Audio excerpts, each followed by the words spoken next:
Hey fam, it's Dr. Chonta Haynes. And yes, I consider you family. We get a chance to meet and talk each and every week. And I am so glad that you are here. Do me a favor, make sure that you subscribe. You go ahead and give me a comment, but also share this message with someone else. They might need to hear it. So I'm excited about the word that I get to bring to you each and every week. And this is our celebration Sunday, if you would. It has been 17 years, every single Sunday, 52 weeks out of the year, every single Sunday, getting an opportunity to share an encouraging word. So go ahead and encourage someone else as we dive into the word this week. Let's pray. Most gracious and heavenly Father, God, we thank you. We thank you for all that you have done. When we look back over our life, God, we recognize your hand of mercy. When we look at our present life, we recognize your hand of strength. When we look at our future, we recognize your hand of power, that you will direct our path and our purposes, God, that you will put us in the right place at the right time. Thank you for encouraging our hearts and our souls as we continue to move forward in you. God, we're going to be so grateful to give you all the glory, the honor, and the praise. It is in Jesus' wonderful name that we do pray and give you thanks. Amen. Well, again, today, as we celebrate this April the 10th of 2022, representing 17 years, and it has been a journey. But today we're going to talk about the glimpses of heaven again. This is part 2. And today we're dealing with those that mourn. The question is, or the answer really is, there's comfort available. There is comfort available. So let's jump to our scripture today. Again, we're in Matthew chapter number 5, verses 1 through 13. And the Bible records for us. And seeing the multitudes, he went up to a mountain, he being Jesus. And when he was seated, his disciples came to him. Then he opened his mouth and taught them, saying, Blessed are the poor in spirit, for theirs is the kingdom of heaven. Blessed are those who mourn, for they shall be comforted. Blessed are the meek, for they shall inherit the earth. Blessed are those who hunger and thirst for righteousness, for they shall be filled. Blessed are the merciful, for they shall obtain mercy. Blessed are the pure in heart, for they shall see God. Blessed are the peacemakers, for they shall be called sons of God.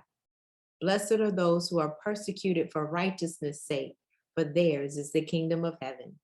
Blessed are you when they revile and persecute you and shall say all kinds of evil against you falsely for my sake. Rejoice and be exceedingly glad, for great is your reward in heaven. For so they persecuted the prophets who were before you. And today we are going to talk about verse 4. Blessed are those who mourn, for they shall be comforted.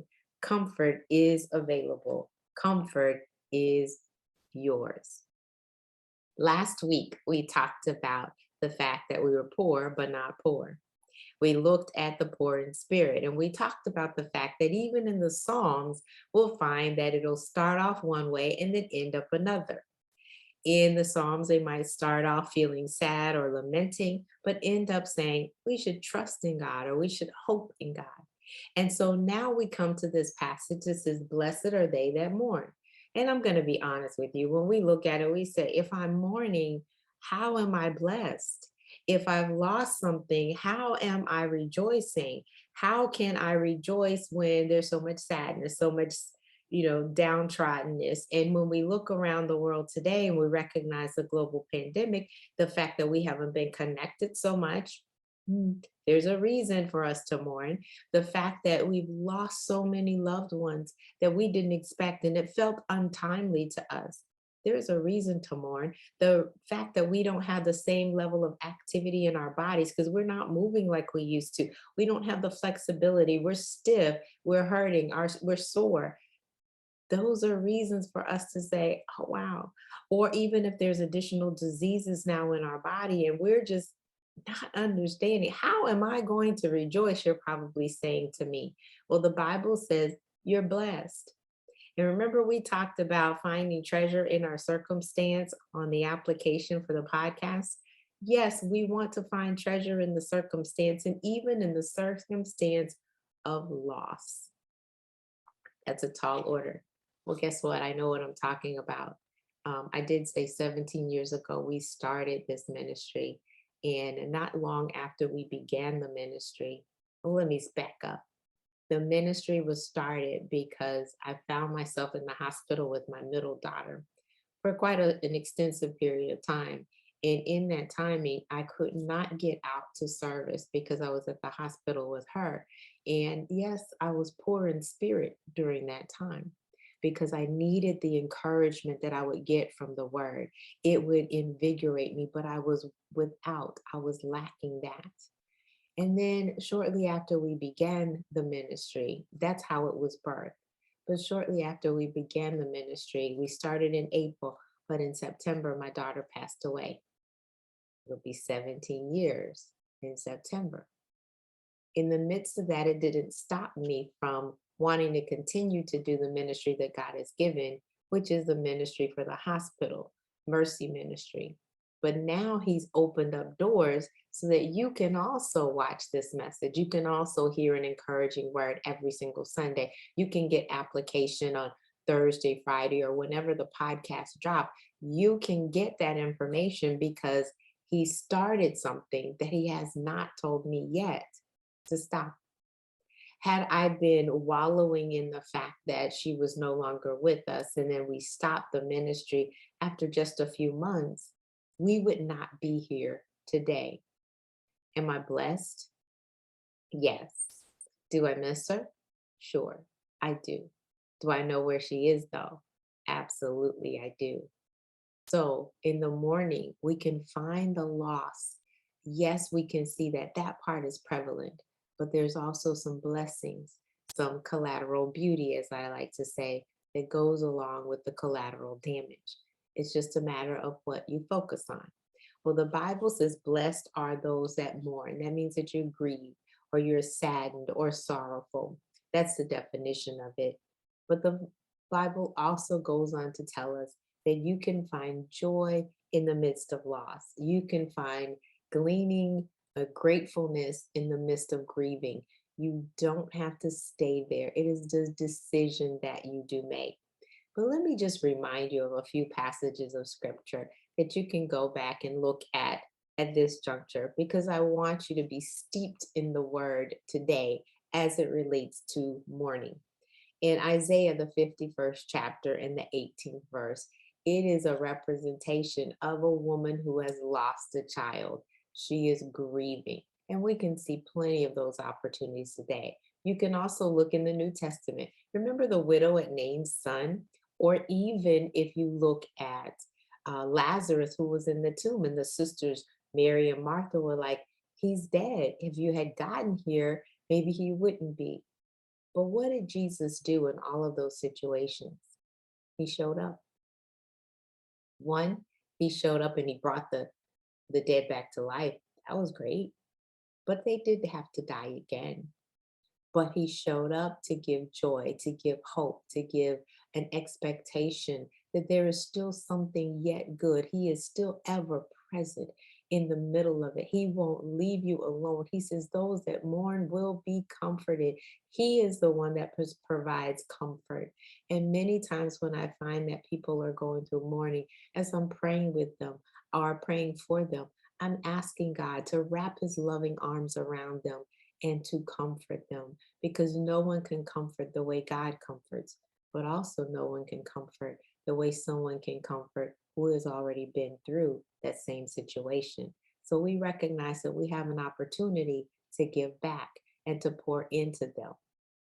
Well, in Isaiah, the 61st chapter, the second and the third verse, the Bible tells us that Jesus came to comfort all that mourn. He says that he's going to give us beauty for ashes. He's going to give us the oil of joy or the oil of gladness instead of the mourning. He's going to give us the garment of praise for the spirit of heaviness. So there's that switch. It's not going to be the same. You have to give up the ashes in order to get the beauty. You have to give up the mourning in order to give the gladness.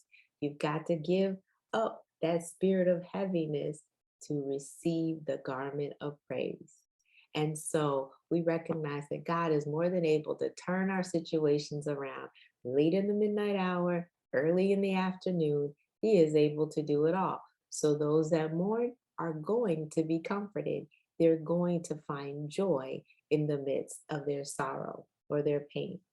But then I want to take you to John's Gospel, chapter number 16. Looking at verse 20, it says that he will turn your grief into joy. That's something to hold on to, so that even though you might be sad, you can keep looking for the joy that's coming, the joy that's going to come in the morning. You can look for it. If you're seeking it, you're going to find it. Have your ears attuned to when joy does come. But then I want to also take you to, as a reminder, of Revelation, the 7th chapter and the 17th verse, as well as the 21st chapter and the 4th verse. All of it says that he's going to wipe every tear from your eye, that there will be no more mourning, there will be no more sadness, that there will come a day when we truly get this glimpse of heaven, that there won't be any sadness whatsoever. We're going to have a new heaven and a new earth. We're going to have a complete overhaul, that he knows every single tear that you shed. But not only does he know the tear, but he keeps it in a bottle. And he says, there's going to come a day when you will not be mourning any longer, that there will be no sadness any longer, that everything is going to be joyful and glad from here on out. So comfort is promised. Comfort is available.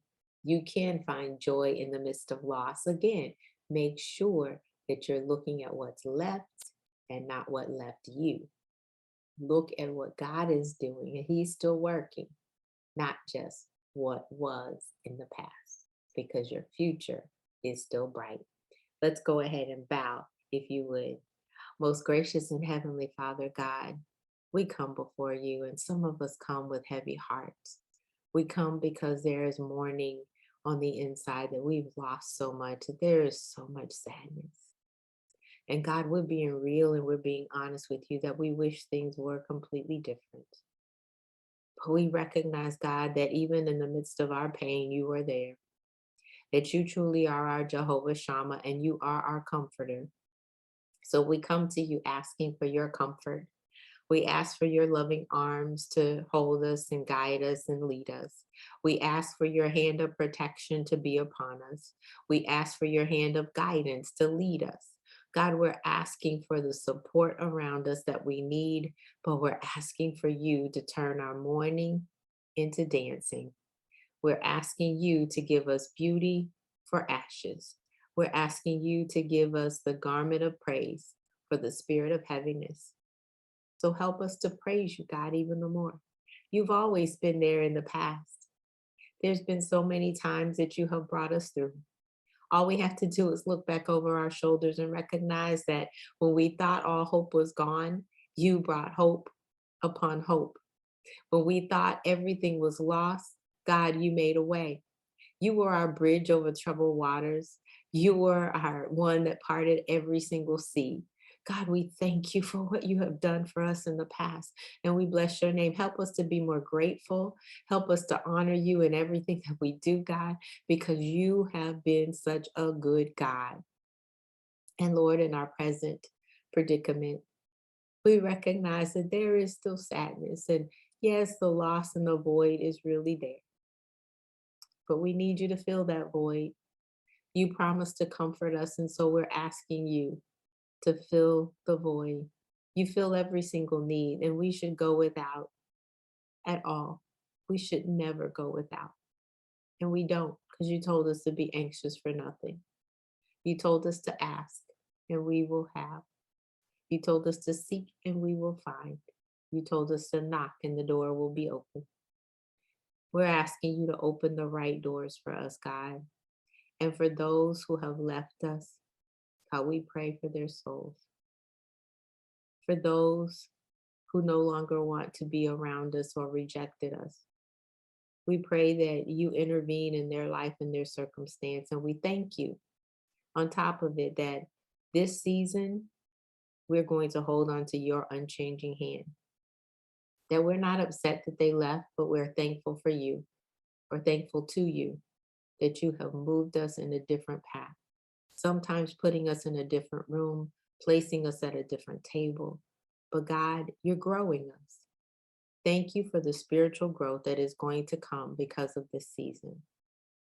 Thank you that we can still worship you, shipping worth to you, knowing that you are the one that is more than able and you're the one that got us through.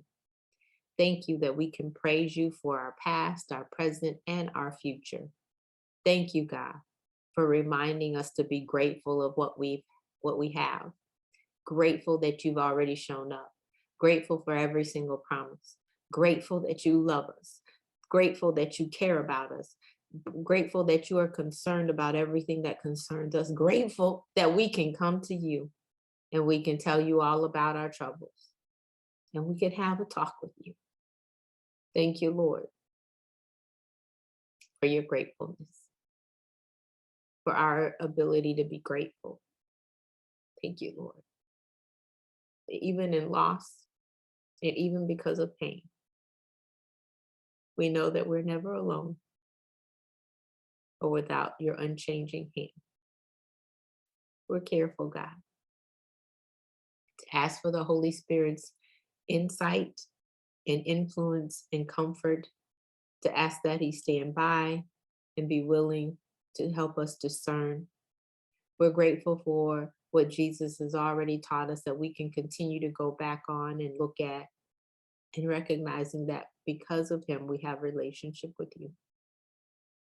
We thank you, Lord, that you are a good, good Father that wants the best for your children. And as your child, we come. We come, sometimes with an empty cup, asking you to fill it up. We come. So we ask all these blessings in your darling Son, Jesus' name, the one that loved us with an everlasting love and gave his life for us all. It's in his name that we do pray and give you thanks. Amen. Well, God bless you today. Hopefully this encouraging word has really hit home. And if it has, I want to offer you the opportunity to share it with someone else. Be encouraged this week that yes, things don't always turn out the way that we want. But if we're mourning, we're sad, or we're low because of something that we have lost, our activity of our limbs, loved ones, a job, whatever it is, God can comfort us better than anyone else. Have an absolutely fantastic rest of your week. I'm Dr. Chonta Haynes with Heart Truth Ministries.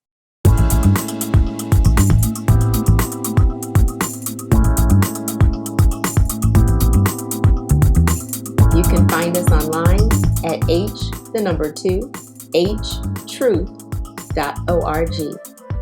At Heart Truth Ministries, we're helping believers live an abundant life based on God's Word, standing on His promises, walking out His principles, sharing with God's people, serving as unto the Lord.